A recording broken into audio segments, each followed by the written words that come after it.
Hey, welcome to another episode of Financial Theory. Let's talk today about Meta stock. The question I want to ask today is Meta stock a buy, hold, or sell? If you follow the stock market, you would have noticed that Meta stock has been down a fair bit. 12 months, Meta stock has been on a downward trend. Meta's business is doing very well. Meta's main problem is not their business is deteriorating, it's because they're spending so much on CapEx, and that's mainly the problem. So everyone's chasing the hot new trends, the Microns, SanDisk, SpaceX, AMD, all these stocks are skyrocketing every single day, but no one's buying the leftover stocks like Meta, even though it's a fantastic business. But at the moment, it has a lot of negativity around the stock, mainly due to the intense CapEx spending. So I think Meta's CapEx spending is around 135 billion this year for 2026. That's really the main reason why there's been a massive sell-off with Meta stock. To add more fuel to the fire, there was talk of Meta trying to raise capital like what Google did a few weeks ago. Now at the moment it's just a rumor, but even that rumor has caused even more people to sell off the stock as well, because obviously if Meta starts raising capital by issuing more stocks, it means more stock dilution. So it's just worse for investors like you and me. If we already hold Meta stock, that's just bad news for us. So Morningstar rates Meta as fair value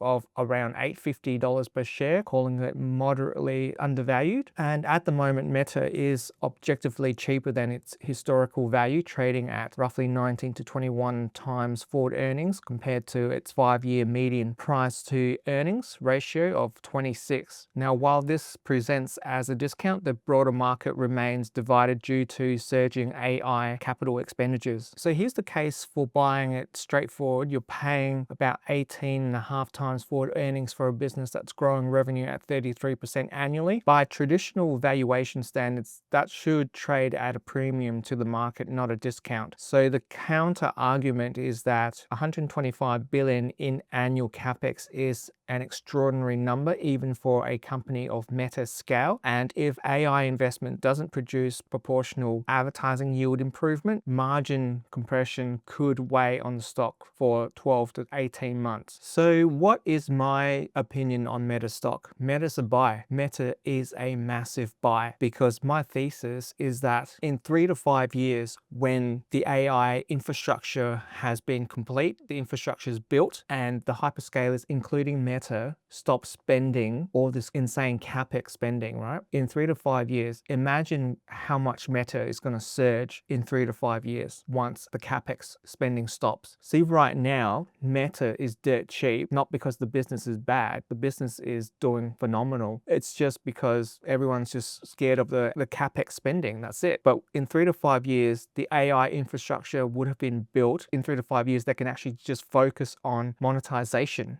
And going back to Warren Buffett, he famously said that you should be looking for opportunities in the stock market when everyone else is focused on the hottest stocks, the shiny objects. So right now, the hottest stocks are Micron, AMD, SanDisk, SpaceX, these sort of stocks. This is what everyone else is chasing, and no one gives a shit about Meta or Microsoft because of the capex spending. And that's why if you want to invest in quality companies like Meta and Microsoft, now is the time, because in a few more years, when Meta and Microsoft and these sort of guys, when their revenue starts skyrocketing due to AI, when they actually start to monetize their AI infrastructure, that won't be a good time to actually buy into Meta. So if you want to buy into Meta, now is the time. So if you're interested in holding Meta long term, 5-10 years, now is the time to buy. For example, we've got ad price up 12%, volume up 19% in Q1 2026, and they have 3.56 billion daily active users, and this gives it a data moat that's essentially irreplaceable. AI cannot replace that. When you have a moat that big, you control so much distribution, 3.5 billion users. That's insane. That's the sort of business I want to be a part of. Of course, the Q2 earnings, the near-term risk is real. If Q2 earnings disappoint or capex guidance rises again, then of course the stock could fall further. But at 18 times forward earnings on a 33% revenue growth, the long-term risk reward tilts heavily toward holding or adding the stock, not a sell by any serious fundamental measure. All right, so that's my personal opinion. But of course, many retail investors have zero patience. They're just interested in the short term. Whereas for me personally, I look at the long term. I look at the next 5-10 years. As long as the company is still growing heavily and compounding year after year with great margins, great profits, low debt, then that's the sort of company I want to be buying into. But at the moment, I know that the hyperscalers are spending heavy on capex, but I am in the camp where I believe that the payoff, once the AI infrastructure is built, the monetization phase, they are going to make insane money. That's why I'm loading up on Microsoft, Meta, Google, and Amazon. My opinion is to buy Meta heavy now while you can, because in the next few years, I predict that Meta stock will skyrocket once the AI infrastructure has been built and they start to monetize their AI into their products. I hope you guys enjoyed this video. If you like this video, give this video a thumbs up, like, comment, share. I will catch you guys in the next video. See ya.